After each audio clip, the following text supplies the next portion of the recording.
পৃষ্ঠা 38 comprehensive test revision অনুধাবন শক্তি পরীক্ষা। ডু ইউরসেলফ নিজে করো। রাইট লিখ। Your name in capital letters বড় অক্ষরে তোমার নিজের নাম। এখানে তোমার নাম ইংরেজি বড় হাতের অক্ষরে লিখতে হবে, ক্যাপিটাল লেটার্স। এই শূন্যস্থান দেখা যাচ্ছে, এখানে বড় হাতের বড় অক্ষরে তোমার নাম লিখতে হবে। এখানে আমি লিখেছি সামিহা, তোমরা যার যে নাম রয়েছে সে নাম লিখে দিবে। 2 নম্বর, ইউর ক্লাস ইন ওয়ার্ডস অক্ষর দিয়ে তোমার শ্রেণীর নাম, অক্ষর দিয়ে তোমার শ্রেণীর নাম হবে বানান করে, THREE এভাবে তোমাকে লিখতে হবে। দ্য নেম অফ ইউর মাদ্রাসা এখানে কি হবে, তোমার মাদ্রাসার নাম লিখতে হবে এই শূন্যস্থানে, সৈয়দপুর জামিয়া আমদাদিয়া। 4 নম্বর, ইউর ফাদার্স নেম তোমার বাবার নাম, এই শূন্যস্থানে তোমার বাবার নাম। এখানে লিখেছি সাইদুল ইসলাম, তো তোমার বাবার নাম যেটা সেটা তোমরা লিখে দিবে। 5, ইউর ক্লাস টিচার্স নেম তোমার শ্রেণী শিক্ষকের নাম, তোমার শ্রেণীর যে শিক্ষক রয়েছে তাদের নাম থেকে একজনের নাম লিখে দিবে। 6 নম্বর, টুডেস ডেট আজকের তারিখ, আজকে অর্থাৎ তোমরা যেদিন এটা পড়বে বা যেদিনের খাতায় লিখবে সেই দিনের তারিখ এখানে দিয়ে দিবে।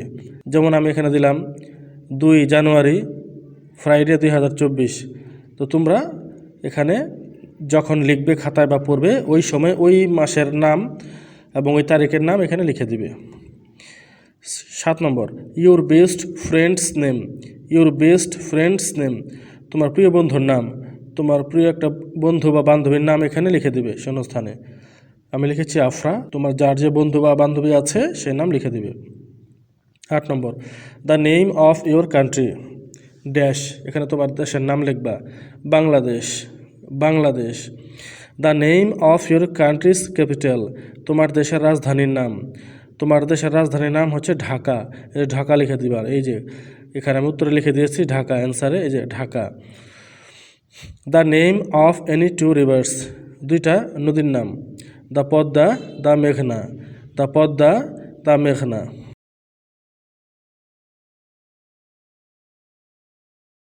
বি নম্বরে, put tick mark upon the right word সঠিক শব্দটির উপর টিক চিহ্ন দাও। 1 নম্বরে, দূরের একটি ব্যক্তি বস্তু বা জিনিস বোঝাতে, দূরের একটি ব্যক্তি বস্তু বা জিনিস বোঝাতে কি বসে, দোজ, দিস, দ্যাট, দিস, এই 4টার মধ্যে কোনটা বসে, এই যেখানে দ্যাট, আমি রাইট চিহ্ন দিয়েছি হলুদ কালারের, দ্যাট। দূরের একটি ব্যক্তি বস্তু বা জিনিস বোঝাতে দ্যাট বসে, দ্যাট আমি রাইট চিহ্ন দিয়েছি। 2 নম্বর, কাছের একটির বেশি জিনিস বোঝাতে কি বসে, কাছের একটির বেশি জিনিস বোঝাতে দিস, দোজ, দিস, দ্যাট কোনটা বসে, এর মধ্যে হবে যে দিস, THES, দিস, হলুদ কালারের এই রাইট চিহ্নটি এখানে হবে। 3 নম্বর, দূরের একটি বোঝাতে দিস, দোজ, দ্যাট, দিস, এই 4টার মধ্যে কোনটা বসবে, দূরের একটি বোঝাতে দ্যাট বসে, দ্যাট, এই যে রাইট দিয়েছি দ্যাট। আকাশ দেখানোর সময় ব্যবহার করতে হবে দ্যাট, যেহেতু আকাশটা অনেক দূরে এই জন্য দ্যাট বসাতে হবে, দ্যাট, ওই যে আমি রাইট দিয়েছি দ্যাট। আকাশ দেখানোর সময় দ্যাট ব্যবহার করতে হবে। তোমার গায়ের জামা দেখানোর সময় বলতে হবে দিস, এই যে দিসের উপর আমি হলুদ কালারের একটি রাইট চিহ্ন দিয়েছি। তোমার গায়ের জামা দেখানোর সময় বলতে হবে দিস।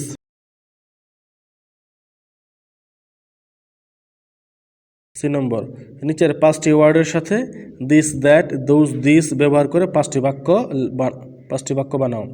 উদাহরণ, বুকস দিয়ে, দিস আর বুকস এগুলো বই। বয়েস দিয়ে একটি বাক্য, দিস আর বয়েস এগুলো বালক, দিস আর বয়েস এগুলো বালক বা এরা বালক। Moon, that is the moon, যেহেতু চাঁদ অনেক দূরে, দ্যাট ইজ দ্য মুন ওই হয় চাঁদ, দ্যাট ইজ দ্য মুন ওই হয় চাঁদ। 3 নম্বর, স্টার্স, দোজ আর স্টার্স ওইগুলো তারা, দোজ আর স্টার্স ওইগুলো তারা।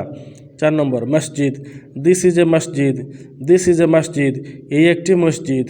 এগুলো হচ্ছে বাক্য রচনা করলাম আমরা বা বাক্য বানালাম এই 5টি ওয়ার্ড দিয়ে, বুকস, বয়েস, মুন, স্টার্স, মসজিদ দিয়ে 5টি বাক্য বানালাম। আরেকটি রয়েছে যে পেন দিয়ে pen, that is a pen, ওই একটি কলম, দ্যাট ইজ এ পেন, ওই একটি কলম।